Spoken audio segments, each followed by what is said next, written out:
எங்க ஒரு காஃபி ஷாப்ல கண்ணு தெரியாத லேடி ஒருத்தங்க காஃபி குடிச்சிட்டு இருக்காங்க. அப்படி குடிச்சிட்டு இருக்கும்போது அப்ப அங்க வந்து ஒரு திருடன் என்ன பண்றானா, இந்த லேடிக்கே தெரியாம அப்படியே நைஸா அவங்க பர்ஸ்ல இருக்க காசு எல்லாத்தையும் திருடிட்டு இருக்கான். சோ அப்ப இந்த லேடி வந்துட்டு இவனை சென்ஸ் பண்ணிடுறாங்க. அப்படி சென்ஸ் பண்ணிட்டு யாருங்க அது அப்படின்னும் போது இவன் வந்துட்டு அதுவா மேடம் நான் வெயிட்ரஸ் தான், சுகர் வைக்கலான்னு வந்தேன் அப்படின்னு மாதிரி சொல்லிட்டு இருக்கான். அப்போ இவன் இப்படி எல்லாம் பண்ணிட்டு இருக்குது எல்லாத்தையுமே இந்த லேடிக்கு பின்னாடி உட்காந்துட்டு ஒருத்தர் பார்த்துட்டு தான் இருக்காரு. அப்படி பார்த்தவர் என்ன பண்றாரு அப்படின்னா, அவரோட காருக்கு கீழே போட்டு இவன் வரும்போது வேணுனே காஃபி கப்பை கீழே தள்ளி விட்டு உடைச்சிடறாரு. அப்படி உடச்சிட்டு எக்ஸ்கியூஸ் மீ கொஞ்சம் அந்த கிளீன் பண்ணுங்க அப்படின்னு மாதிரி சொல்றாரு. இவன் வந்துட்டு எதே நானா அப்படின்னு போது ஆமா சார் நீங்க தானே வெயிட்டர் இருந்தீங்க, கிளீன் பண்ணுங்க அப்படின்னு சொல்ல ஆமா சார் நான் தான் வெயிட்டரு, நான் கிளீன் பண்றேன் அப்படின்னு சொல்லிட்டு இவன் அந்த காஃபி கப் கிளீன் பண்ணிட்டு இருக்கும் போது அந்த கார் கீயை பாக்குறான். அப்படி பார்த்தவன் ஏதோ அவருக்கே தெரியாத மாதிரி திருடுற மாதிரி அதை அடிச்சுட்டு வெளியே வந்துறான். அப்படி வெளியே வந்து பார்த்தா அந்த ஆளு ஒரு காஸ்ட்லியான ஆடி கார் வச்சிருக்காரு. அவ்வளவுதான் காரை பார்த்தவன் அடிச்சுதுரா ஆடி கார் அப்படின்ட்டு அங்கிருந்து அந்த கார் எடுத்துட்டு போலான்னு போகும்போது அப்ப சடனா அந்த இடத்துக்கு போலீஸ் வந்துறாங்க. போலீஸ் பார்த்தவன் ஒரு செகண்ட் ஜெர்க்காக அப்ப வந்த போலீஸ் வந்துட்டு சார் ஒரு நிமிஷம் இருங்க, இது என்ன உங்களோட காரா அப்படின்னு மாதிரி கேட்கிறாரு. ஆமா சார் என்னோட தான் அப்படின்னு சொல்லிட்டு ஒரு தயக்கத்தோட சொல்ல எவ்வளவு நாளா கார் ஓட்டிட்டு இருக்கீங்க அப்படின்னு மாதிரி கேட்கிறாரு.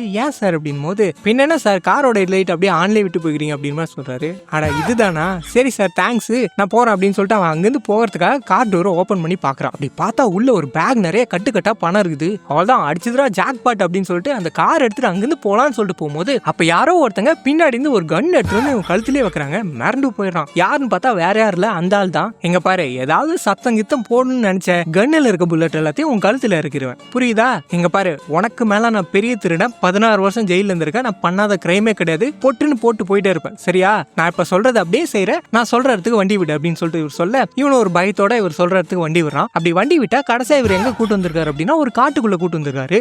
சார் எதுக்கு சார் இங்க கூட்டு வந்தீங்க அப்படின்னு மாதிரி கேட்கும்போது போடா அப்படின்னு சொல்லிட்டு கூட்டு போறாரு. அப்புறம் கடைசியா எங்க கூட்டு வந்திருக்காரு அப்படின்னா அங்க பார்த்தா இவனை கொண்டு புதைக்கிறதுக்காக முன்கூட்டியே குழியெல்லாம் தோண்டி வச்சிருக்காரு. அவள்தான் இதை பார்த்தவன் பேண்ட்லயே போயிட்டு சார் ப்ளீஸ் சார் என்ன விட்டுருங்க சார், என்ன கொண்டுறாதீங்க சார், நான் தெரியாம உங்க காரை திருட்டு ட்ரை பண்ணேன் சார், மன்னிச்சு விட்டுருங்க சார் அப்படின்னு சொல்லிட்டு கதற ஆரம்பிச்சிடான்.